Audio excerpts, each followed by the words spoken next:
Minecraft isn't the first movie to be made out of a game. This has happened on several occasions, from Uncharted to Assassin's Creed to even now we saw The Last of Us get turned into a TV show. However, did this adaptation work? Let us know down those comments down below. As I had really low expectations, and I mean on groundbreaking levels of shit levels that I was imagining this movie to be before watching it. I thought it was going to be cheesy, I thought Jack Black wasn't going to work as Steve, because I'm not a big fan of Jack Black, but I was pleasantly surprised. And I'm not saying, look, it's the greatest film of all time, I'm not stupid. I think that this is just an average film, but I expected it to be terrible, so that's why I'm going, oh, okay, it's actually a lot better than I thought. And I think Jack Black really worked, and I was surprised by that, because he and Jason Momoa was really funny together and had great chemistry and did something that not a lot of family movies do, which is not only appease one audience, which is the kids side of stuff and probably your young adults, but it also managed to appease the adult side of stuff with several references which kids probably wouldn't have gotten, but for the adult audience it was that little chuckle, especially when they were 69 in each other, which was hilariously funny. Built all this? Yeah, most of it. Hold on.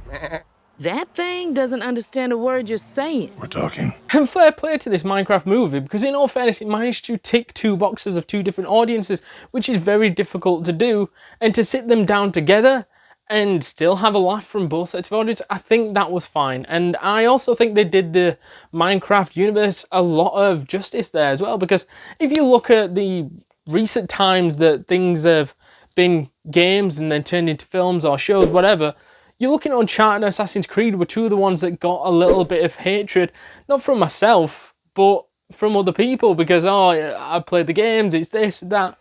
And I think they had a lot of pressure on them games because we've seen the stories played out on our consoles and it weren't as good as the console versions. But there's certain ones where absolutely just mind blow you, like Gran Turismo. And to be honest, Minecraft did sort of for me, because it was sort of like, okay, how are you going to make this work? Because obviously they've got the story mode game, which I've never played before, but it felt like this one wasn't steering in that direction. It felt that this was steering into the direction of keeping and appeasing those fans of the original Minecraft game. The creative aspects of things, the mining and the enjoyment in that, getting diamond swords and all these things that collecting within the game. And I think they managed to appease that audience within this film, so people weren't too disappointed. But yeah, the story was also appeasing to those sorts of fans as well, as they had a simple plot of Steve finding this cube and this capsule around the cube, can't remember the name of that. They put them together and it opens a portal to the Minecraft world, and then it's like, oh, this is a new world I could create, I can do this, I can get creative, do what I want to do in this world, as well as fend off zombies, do this and whatever. That side of stuff felt really fun, enjoyable. A bit confusing at first, don't get me wrong, the start of the movie did take a bit of time to get into, but by doing that little opening, you're able to present the idea that Steve gets trapped there in the netherworld by a load of these zombie pigmen, or these pigmen, in the netherworld. And I think that was alright, because then his dog literally takes the cube outside the universe so that they can't escape into the real world, and then the worlds can't collide. Bit weird, bit random, a bit cheesy, but hey ho. And then obviously somebody finds a cube, puts them together, opens the netherworld again, opens the portal back to the Minecraft world, they're finding it, then that's where they bump into Steve, and everything goes from there. That's where the film continues, and the aim is just to try to get back home. That is the main film of Jason Momoa's character and Steve working together to try to get everybody who went into this portal back home. And it weren't bad, it was really simple. And I think on the character of Henry, I think he was a good character. He was somebody that stumbled into the portal with Jason Momoa's character, and I think he was an interesting character, looked very creative one, looked very developed, looked like he was working really closely with Steve and with Jason Momoa's character. I think that there was a general bond there. However, I don't think it worked with Natalie, because Natalie just felt left out. And I think that Natalie didn't really fit into this film, and you could easily remove that character and the movie would have been the same film. That's why I'm saying that even though there were some good parts about this film, there was a lot of unnecessary crap and things that were just in there for the sake of being in there, I think. And this was one of those occasions. It says something when Jennifer Coolidge's character did a lot more in this movie than Natalie did, and she just played Stifler's mum in this film, let's be honest. Where's Mom? Hey, Frenchie.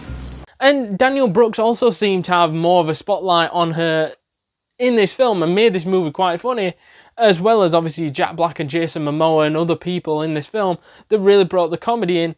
I think Daniel Brooks also did a fantastic job because we're used to seeing her in Peacemaker, and I think she not only transitioned sort of that comedy sort of vibe, obviously a very toned down version of that, but put in this, and I think she connected well with the characters on screen. And even though she could have easily been removed, I think a lot of that comedy and that chemistry between the characters, it just wouldn't have flowed as well if she weren't in it. But I think with Natalie, there was none of that. There was nothing. I couldn't see any personalities coming through the screen of what she actually did. I'm just going to be honest. And the ending was just a simple, family, kid-friendly ending with them defeating Malgosha. And Malgosha weren't a bad villain. It was just a typical villain. Gains the power, because she wanted that cube basically to block out the sun. And if she gets it, and Jack Black's character Steve really didn't want to give her the cube, but was going to barter with it to get his dog back because he thought his dog got kidnapped, whereas in fact he was not kidnapped at all and was actually safe with the Jason Momoa and Daniel Brooks and the rest of it. However, she ends up getting the cube and she tries blocking out the sun, creating like a load of mobs and a load of stuff in the map. And yeah, I think it was quite interesting, that end battle between them all with iron golems in there. Bit of a throwback to the Minecraft days of creating iron golems and stuff like that. I think that was pretty cool. And everything like that just felt like it made a lot of sense.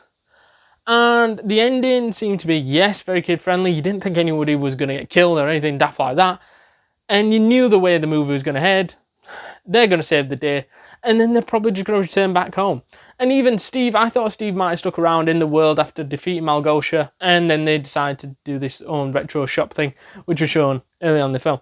Before we jump back into this video, guys, please do us a massive favour and smash that subscribe button, because you do not want to miss a thing this week, next week, and the week after, because we've got tons and tons of content planned for you guys. And you can do us a massive favour by smashing that subscribe button, joining the community, getting updates to all the latest videos from the YouTube shorts to the actual videos. It is well worth it, completely free, and you will not regret it. So to summarise Minecraft the movie then, for me this is easily 6.8 out of 10, an average film, funny, but lacked a lot of good, strong plot lines to be able to be a great film. And it was very simple, and it was better than my expectations, so it could have been worse. Let's put it that way. It could go either way, but for me, 6.8 is a fair rating. Let us know your thoughts down in the comments down below. Did you enjoy this film? Did you hate it? Is there anything that you would have changed about in this film? Let us know all that jazz down those comments down below, and give us your ratings down there as well. And if you haven't yet watched our Captain America Brave New World movie review, then go check that out right now so that you don't miss a goddamn thing.